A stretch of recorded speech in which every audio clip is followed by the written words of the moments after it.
तो हेलो दोस्तों, तो कैसे हैं आप सभी। उम्मीद करता हूं कि आप सब अच्छे होंगे। तो चलिए शुरू करते हैं आज के ग्रेड सेशन की।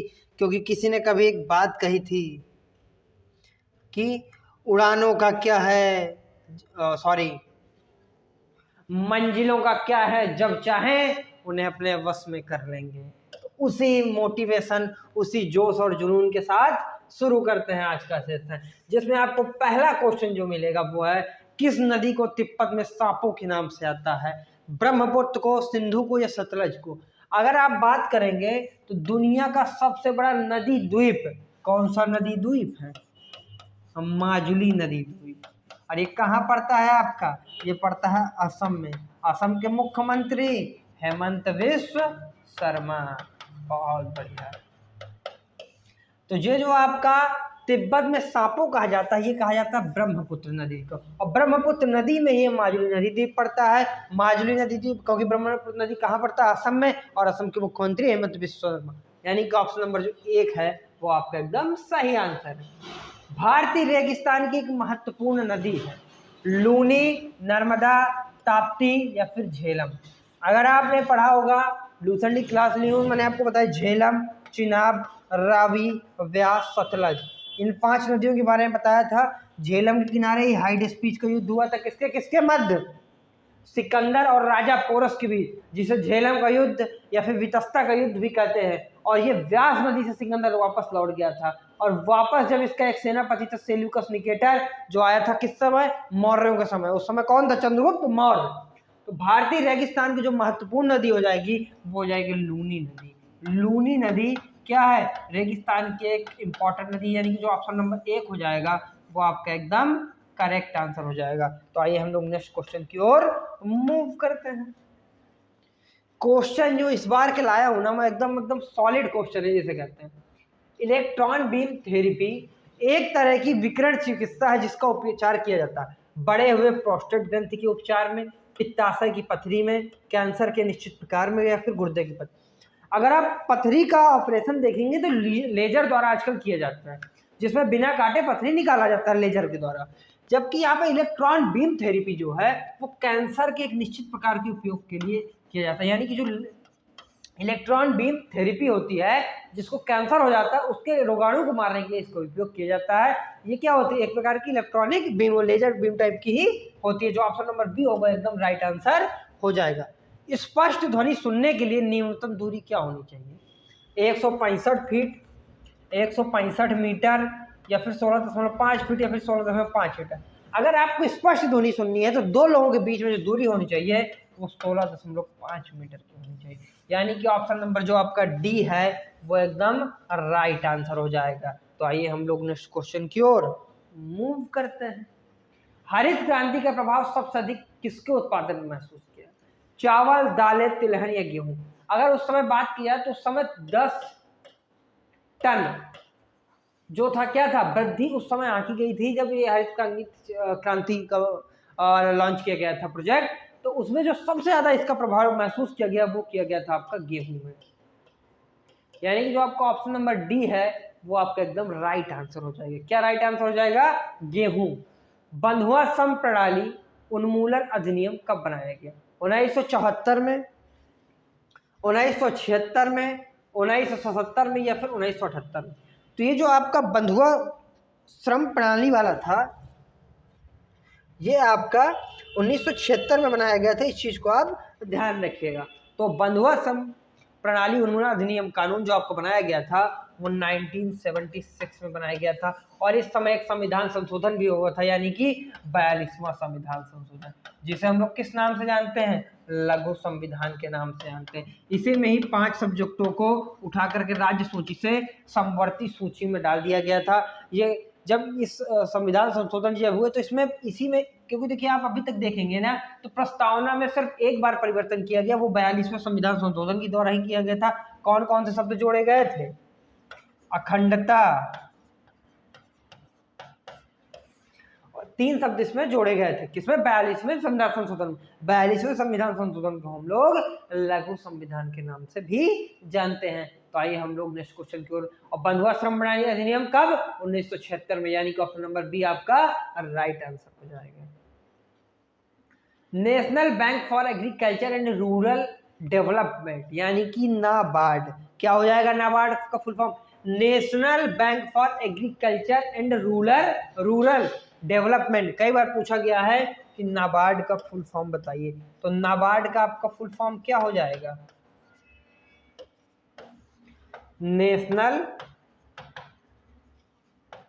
Bank for agriculture and rural development. क्या हो जाएगा इसका फुल फॉर्म?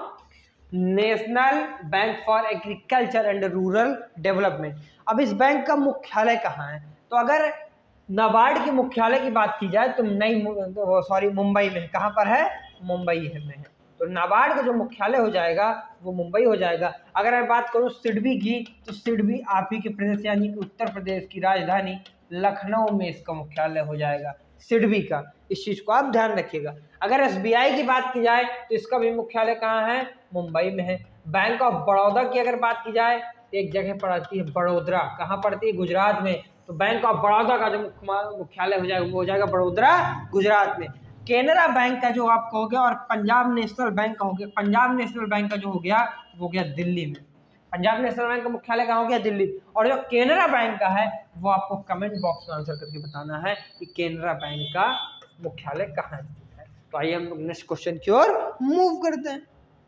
मलिक काफूर दक्कन अभियान के अधिकांश आधिकारिक विवरण निम्न द्वारा दिए गए हैं। मतलब किस कवि के द्वारा दक्कन में जब अलाउद्दीन खिलजी का ये सेनापति था मलिक काफूर, इसको एक गुलाम, इसे 1000 दिनारी भी कहते हैं क्योंकि 1000 दिनार में इसे अलाउद्दीन खिलजी ने खरीदा था। इस चीज को आप ध्यान रखिएगा। मलिक काफूर उसका सेनापति भी था, तो उसके जो दक्कन की जो अभियान था, उसका विजय अभियान, उसके बारे में किस कवि ने बताया है? अमीर खुसरो, हसन निजामी, मिनहाज या फिर जियाउद्दीन बर्जी। तो जो आपका अमीर खुसरो है, तो अमीर खुसरो ने इसके बारे में वर्णन किया। तो जो आपको ऑप्शन नंबर 1 हो जाएगा वो आपका एकदम कंप्लीट आंसर हो जाएगा। अगर अलाउद्दीन खिलजी की बात की जाए तो इसी ने सबसे पहले भारत में बाजार प्रणाली की शुरुआत की थी। इस चीज को आप ध्यान रखिए, इसकी सेना बहुत बड़ी थी, तो उसको मैनेज करने के लिए इसने बाजार, इसके थोड़ा कॉन्सेप्ट बड़े अच्छे थे उस टाइम पे, राज्य सुधार से रिलेटेड। प्रसिद्ध हजारा राम मंदिर किसके द्वारा बनवाया गया? हरिहर प्रथम या फिर देवराम प्रथम, नरसिम्हा सालवा या फिर कृष्णदेवराय। तो जो प्रसिद्ध हजारा राम मंदिर था ये आपका देवराम प्रथम के द्वारा बनाया गया। किसके द्वारा? देवराम प्रथम। मंदिर का नाम हजारा राम मंदिर। आपको ये चीजें अब कंप्लीटली क्लियर हो गई होंगी कि हजारा राम मंदिर को देवराम प्रथम ने बनवाया था। तो आइए हम लोग नेक्स्ट क्वेश्चन की ओर मूव करते हैं। निम्नलिखित में से किसे परमाणु रिएक्टरों में मॉडरेटर के रूप में यूज किया जाता है? ओजोन को किया जाता है, हाइड्रोजन को, भारी पानी को, या फिर हाइड्रोजन पेरोक्साइड को। तो परमाणु रिएक्टर में मॉडरेटर के रूप में किसमें? परमाणु रिएक्टर में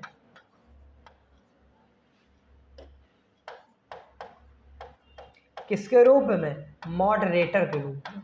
तो मॉडरेटर के रूप में हम जिसे यूज करते हैं वो हो जाता है आपका भारी जल। क्या हो जाता है? भारी जल। तो ये चीज आपको समझ में आ गई होंगी कि परमाणु रिएक्टर में मॉडरेटर के रूप में भारी पानी का उपयोग किया जाता है, यानी कि जो आपका ऑप्शन नंबर सी होगा वो आपका एकदम राइट आंसर होगा। क्लोरोफिल का धातु घटक है आयरन, मैग्नीशियम, मैग्नीज या फिर मैग्नीशियम। तो क्लोरोफिल किसका? क्लोरोफिल का धातु घटक क्या हो जाएगा आपका? तो क्लोरोफिल का जो धातु घटक हो जाएगा वो हो जाएगा मैग्नीज। क्या हो जाएगा? मैग्नीज। क्लोरोफिल का धातु घटक मैग्नीज हो जाएगा, यानी कि ऑप्शन नंबर जो सी है आपका एकदम राइट आंसर हो जाता है। क्या हो जाता है? ऑप्शन नंबर सी एकदम राइट आंसर। गढ़ के बाहर एक अन्य ज्ञान पाया गया था। हड़प्पा सभ्यता में हड़प्पा शहर में मोहनजोदड़ो, लोथल या फिर धौलक। अगर आप हड़प्पा की बात करेंगे तो 1921 में दयाराम साहनी ने, किसने? दयाराम साहनी ने किसकी खोज की थी? हड़प्पा की खोज की थी। और अगर इसमें मोहनजोदड़ो की बात की जाए तो इसके एक साल बाद 1922 में एक महान पुरुष हुए राखाल दास बनर्जी। कौन हुए? राखालदास बनर्जी। तो उनने किसकी खोज की? मोहनजोदड़ो। और लोथल एक सिंधु सभ्यता का प्रमुख डॉकयार्ड था, मतलब प्रमुख बंदरगाह था। और ये कहाँ पड़ता है आपका? ये पड़ता है आपका गुजरात में। धौलावीरा जो आपका है, ये 40वें विश्व विरासत में भी इसे भारत की तरफ से शामिल किया गया है। कौन सा? 40वां। और ये भी कहाँ पड़ता है आपका? गुजरात में पड़ता है।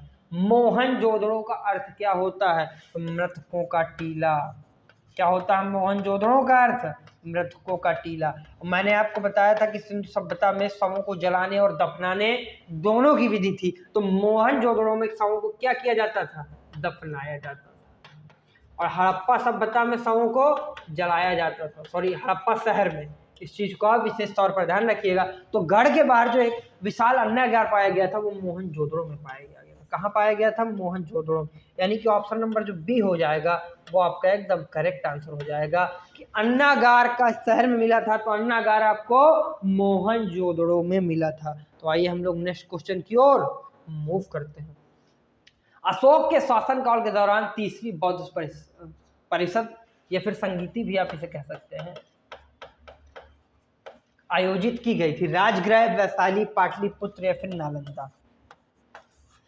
अब अगर मैं इसमें बात करूं तो जो इसमें आपके पहली हुई थी वो हुई थी राजगृह में, दूसरी हुई थी वैशाली में, तीसरी पाटलिपुत्र में और चौथी जो इसमें ऑप्शन में है कुंडलवन यानी कि कश्मीर।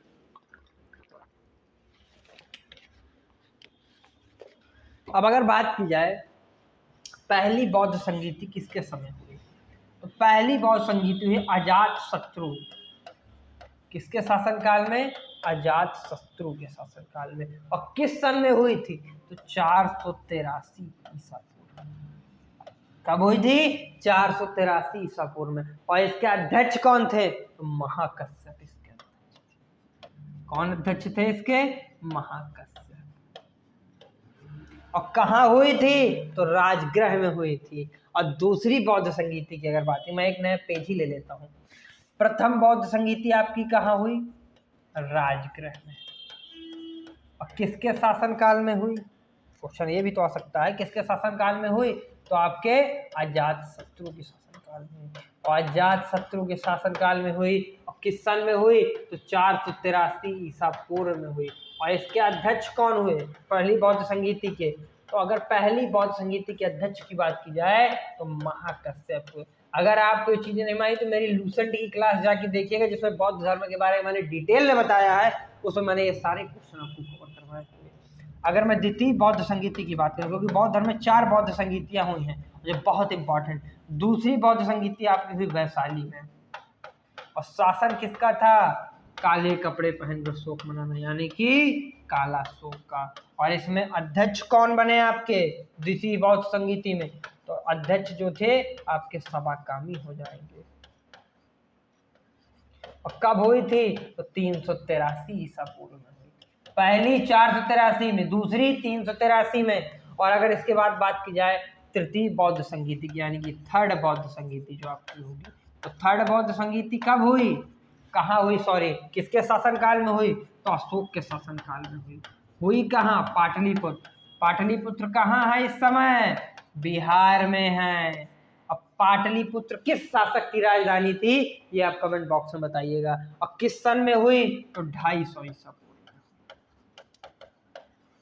तो आपको सारी चीजें समझ में आ गई होंगी। और अंतिम और चौथी जो बौद्ध संगीति थी वो कहाँ हुई और किसके शासनकाल में हुई? तो आपको ध्यान है जिस राजा के गद्दी में बैठने पर यानी कि राज्यारोहण होने पर शक संवत की शुरुआत हुई यानी कि कुषाण वंश के शासक कनिष्क के शासनकाल में। किसके शासनकाल में? कनिष्क के शासनकाल में। किस वंश का था ये? कुषाण वंश का सबसे प्रतापी शासक अगर पूछा जाए तो आपको आंख बंद करके एक ही ऑप्शन लगाना, वो है कनिष्क। और कहाँ हुई थी? कुंडलवन कश्मीर। कहाँ? कुंडलवन कश्मीर। और इस चीज को आप ध्यान रखिए। वो चारों बौद्ध संगीत हुई कब थी? 98 ईसा यानी कि 98 BC। यानी कि आपको चारों बौद्ध संगीतियां कंप्लीट हो गई होंगी। और अगर यहाँ बात की जाए कि अशोक के शासनकाल तीसरी बौद्ध संगीति कहाँ हुई? बिहार पाटलिपुत्र में। कहाँ हुई?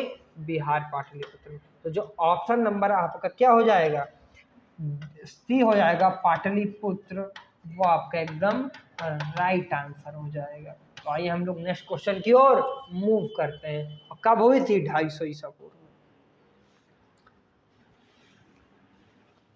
में। निम्नलिखित में से कौन सा सुल्तान अशोक स्तंभ को दिल्ली ले, अगर गयासुद्दीन तुगलक, मोहम्मद बिन तुगलक, फिरोज शाह तुगलक या फिर अलाउद्दीन खिलजी। अगर बात की जाए तो मोहम्मद बिन तुगलक को पागल बादशाह भी कहा जाता है,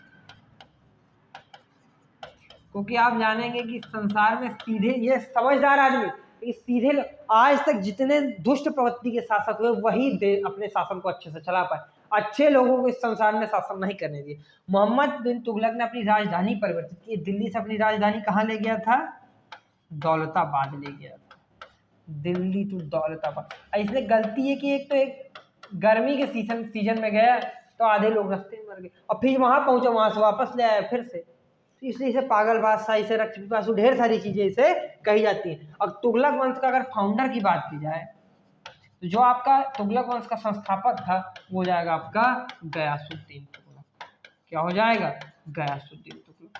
तुगलक वंश का फाउंडर गयासुद्दीन तुगलक। और अगर बात की जाए कि अशोक स्तंभ को दिल्ली कौन सा सुल्तान ले आया था, तो यही आपका, जिसे फिरोज शाह तुगलक के नाम से जाना जाता है। क्या कहते हैं, फिरोज शाह तुगलक। फिरोज शाह तुगलक अशोक स्तंभ को दिल्ली ले आया था। दिल्ली में विदेशी आक्रमणकारियों में इनका विशेष वो है, क्या है, स्थान है तुगलकों का। और अलाउद्दीन खिलजी तो मैं आपको बता ही चुका हूँ, इसी का सेनापति था मलिक काफूर, जिसे 1000 दिनारी भी कहते हैं, इसी ने बाजार प्रणाली लागू की थी। तो जो इसका ऑप्शन हो जाएगा वो ऑप्शन नंबर सी हो जाएगा, फिरोज शाह तुगलक। तो इस चीज को आप विशेष तौर पर ध्यान रखिए। अगर मैं नेक्स्ट क्वेश्चन की बात करूं, निम्नलिखित में से किस मुगल बादशाह ने सुलह कुल की नीति अपनाई, तो अगर आप ऑप्शन देखेंगे, अकबर, जहांगीर, हुमायूं और औरंगजेब। अगर इसमें आप इनका क्रम देखेंगे तो सबसे पहले अगर बात करेंगे बाबर की, और बाबर भारत कब आए, 1526 में, और किसके थ्रू आया, पानीपत का प्रथम युद्ध जीत। बाबर ने यहाँ आकर 4 युद्ध लड़े मेनली, कितने, 4 युद्ध। और ये मेनली कहाँ का निवासी था, ये उस समय जो मेनली निवासी था मध्य एशिया का निवासी था। अगर बात करें तो मुगल वंश की, तो सबसे पहले बाबर आएगा इसमें, बाबर के बाद इसका पुत्र आएगा हुमायूं, और हुमायूं के बाद कौन आएगा, अकबर आएगा। और अकबर ने ही सुलह कुल की नीति अपनाई थी, इसने कई दीन इलाही धर्म चलाया, इसी के दरबार में नौरत्न भी रहते थे। अकबर के बाद इसका पुत्र आएगा जहांगीर, हो गया जहांगीर के बाद शाहजहां, और फिर औरंगजेब। वो सारे इंपॉर्टेंट नहीं है। अगर इसे बात करें बाबर की, तो बाबर ने अपने जीवन में 4 युद्ध लड़े। सबसे पहले भारत कब आया, 1526 में, जब हुआ पानीपत का युद्ध। पानीपत का प्रथम युद्ध कब हुआ, तो 1526 में हुआ, इस चीज को आप समझ लीजिएगा। और किसके किसके बीच हुआ, इब्राहिम लोदी और किसके बीच हुआ, बाबर के बीच में हुआ। किसके किसके बीच में, बाबर प्लस इब्राहिम लोदी। और यहीं से लोदी वंश का समापन हुआ और एक नया वंश दिल्ली की गद्दी पर बैठा, जो हुआ आपका मुगल वंश। दूसरा युद्ध लड़ा गया 1527 में, जिसे कहते हैं हम लोग खानवा का युद्ध। और खानवा के युद्ध में इसने पहली बार जिहाद का नारा दिया था। और किसके किसके बीच हुआ था, बाबर प्लस राणा सांगा। और हुआ क्यों था, क्योंकि इन्होंने ही इसे दिल्ली बुलाया था इब्राहिम लोदी के खिलाफ युद्ध करने के लिए। 1527, सॉरी आप ध्यान रखिएगा, 1526 में मैंने बोला था, लेकिन दिल्ली गलती से मुझसे किया। तो इन्होंने बुलाया था, जब वो दिल्ली आ गया तो उसके पास तो रहने की जगह थी नहीं, तो जब दिल्ली आ गया तो वापस हो जाएगा नहीं, तो इसीलिए दूसरा युद्ध हुआ 1527 में। और जो तीसरा युद्ध हुआ वो 1528 में, जिसे हम लोग चंदेरी के युद्ध के नाम से जानते हैं। और चंदेरी का युद्ध किसके किसके बीच हुआ, बाबर प्लस राणा सांगा के बीच, किसके, सॉरी, बाबर प्लस मेदिनी राय के बीच में। तो इस चीज को आप ध्यान रखिएगा, बाबर प्लस मेदिनी राय। और जो इसका अंतिम युद्ध था, क्योंकि 1529 में इसकी मृत्यु हो जाती है, तो सॉरी 1529 में एक और युद्ध लड़ता है, इसके बाद 1530 में बाबर की मृत्यु हो जाती है, वो था घाघरा का युद्ध। और घाघरा का युद्ध इसने अफगानों के विरुद्ध लड़ा, क्योंकि उस समय जो बिहार था और बंगाल था वो क्षेत्र अफगानों के पास था, तो बाबर प्लस अफगानों के बीच में इसका अंतिम युद्ध होता है। इस चीज को आप विशेष तौर पर ध्यान रखिएगा। और 1530 में बाबर की मृत्यु हो जाती है। और अगर हुमायूं की बात की जाए तो हुमायूं ने 3 महत्वपूर्ण युद्ध लड़े। पहला युद्ध इसका जो हो जाएगा चौसा का युद्ध, दूसरा हो जाएगा कन्नौज का युद्ध, तीसरा जो होता है इसका सरहिंद या मच्छीवाड़ा का युद्ध, जिससे इसने अपने साम्राज्य की वापसी की। तो 1539 में किसने हुमायूं ने एक युद्ध लड़ा। किसके साथ लड़ा? इसने लड़ा था शेरशाह सूरी की, और उस युद्ध का नाम चौसा का युद्ध। और किसके बीच? शेरशाह सूरी और आपके हुमायूं के बीच हुआ था। दूसरा युद्ध इसने 1540 में लड़ा, जिससे इसके कारण इसे भारत छोड़कर जाना पड़ा था। वो युद्ध था कन्नौज का युद्ध। और इसी युद्ध के बाद शेरशाह सूरी दिल्ली की गद्दी पर विराज हुआ, क्योंकि शेरशाह सूरी जीतकर शासक बन गया। और शेरशाह सूरी किसके बीच हुआ था? हुमायूं के बीच में हुआ था। और 1555 में, जब 1550 में कलिंजर अभियान के दौरान शेरशाह की मृत्यु हो जाती है, तो उसके बाद कुछ समय बाद 1555 में एक युद्ध होता है मच्छीवाड़ा का युद्ध। मच्छीवाड़ा कहिए या फिर सरहिंद कहिए। और सरहिंद के युद्ध में ये अपना खोया हुआ साम्राज्य प्राप्त करता है। किस युद्ध में? सरहिंद के युद्ध में ये खोया हुआ साम्राज्य अपना प्राप्त कर लेता है। और इसके कुछ दिनों बाद इसकी दीन पनाह सीढ़ियों से, पुस्तकालय की सीढ़ियों से गिरने के कारण इसकी मृत्यु हो जाती है। अगर इसके बाद अकबर की बात की जाए तो अकबर के 2 युद्ध बड़े इंपॉर्टेंट है जो आपको पढ़ने हैं। एक तो आपका हो जाएगा कौन सा? पानीपत का द्वितीय युद्ध। और द्वितीय युद्ध कब हुआ पानीपत का? तो पानीपत का द्वितीय युद्ध हुआ 1556 में। और किसके बीच हुआ? अकबर और हेमू के बीच में हुआ। किसके बीच में? अकबर और हेमू के बीच में, जिसमें इस युद्ध में हेमू की हार हुई और अकबर जीता। और दूसरा युद्ध जो बहुत ही इंपॉर्टेंट, वो 1576 में हुआ, जिसे क्या कहते हैं? जो अकबर और महाराणा प्रताप के बीच में हुआ था।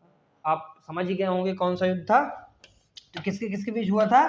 अकबर प्लस महाराणा प्रताप के बीच में। इस युद्ध में भी अकबर की जीत हुई थी। ये युद्ध बड़ा इंपॉर्टेंट क्वेश्चन में हुआ था, 1576 में हुआ था। तो आपको ढेर सारी चीजें समझ में आ गई होंगी। अकबर ने दीन है इलाही नामक एक नया धर्म भी शुरू किया था। तो जो सुलह कुल की नीति थी वो किसने शुरू की थी? वो शुरू की थी आपके अकबर ने। और इसी के दरबार में नवरत्न भी थे। तो इस चीज को आप ध्यान रखिए, यानी कि ऑप्शन नंबर जो 1 है वो आपका एकदम कंप्लीट हो जाएगा। भारतीय राष्ट्रीय कांग्रेस का, सॉरी पीडीएफ चली गई। क्वेश्चन ये था कि भारतीय राष्ट्रीय कांग्रेस के किस अधिवेशन में महात्मा गांधी ने भाग लिया था? तो कलकत्ता जो अभी अधिवेशन था उसमें सॉरी मैं एक बार देख लेता हूं ऑप्शन उसमें क्या है।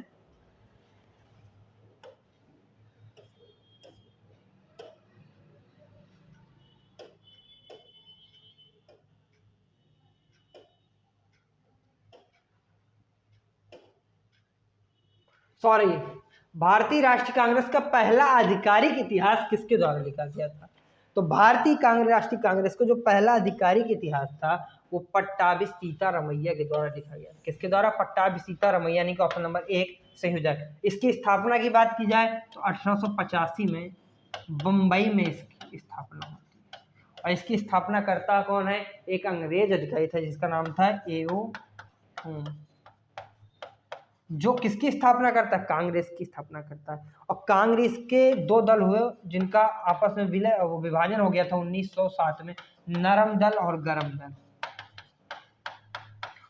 और इनका मिलन कब हुआ? तो 1916 में अंबिका चरण मजमूदार के नेतृत्व में लखनऊ अधिवेशन में, किस अधिवेशन में? 1916 के लखनऊ अधिवेशन में ये दोनों एक साथ है। और इसी अधिवेशन में पहली बार जो क्या थी मुस्लिम लीग थी वो भी एक साथ एक मंच पर आई थी। यानी कि ऑप्शन नंबर 1 हो जाएगा कि इसका जो आधिकारिक इतिहासकार कौन था? पट्टाभी सीतारमैया था। तो इस चीज को आप ध्यान रखिएगा। निम्नलिखित में से किस दल ने भारत छोड़ो आंदोलन का समर्थन नहीं किया था? तो अगर बात की जाए भारत छोड़ो आंदोलन की, तो ये जो तीनों थे, हिंदू महासभा, भारतीय कम्युनिस्ट पार्टी और पंजाब संघवादी पार्टी, इन तीनों ने ही इसका क्या किया था? समर्थन नहीं किया। यानी कि आंसर हो जाएगा 1942। भारत छोड़ो आंदोलन 1942 में ग्वालियर टैंक मुंबई से शुरू हुआ था। तो इस चीज को आप ध्यान रखिएगा। द्वितीय विश्व युद्ध के समय ये युद्ध शुरू हुआ था। अगर मैं नेक्स्ट क्वेश्चन की बात करूं तो क्वेश्चन रिपीट हो गया है। चंद्रमा का काला हिस्सा जैसे ट्रेपोहेस्फीयर ऐसा कुछ था। आज बार बार पीडीएफ पता नहीं क्यों चली जा रही है, कल से ये बड़ी प्रॉब्लम आ रही है, पता नहीं क्या टेक्निकल इशू हो जा रहा है। तो आप समझ ही गए होंगे ढेर सारी चीजें। और कांग्रेस के अगर बात की जाए तो किस अधिवेशन में सुभाष चंद्र बोस ने वो इस्तीफा दिया था, तो उसे त्रिचुरी अधिवेशन कहते हैं। और इसी में राजेंद्र प्रसाद को उनके बाद क्या बनाया गया था, अध्यक्ष कांग्रेस का बनाया गया था। तो इस चीज को आप ध्यान रखिएगा। चंद्रमा का काला हिस्सा हमेशा स्थिर और अंधेरे वाला होता है। स्क्रीन छूते ही मूव कर जा रहा। चलिए ठीक है, आगे क्लास हम लोग नेक्स्ट सेशन में लेंगे। Thank you so much.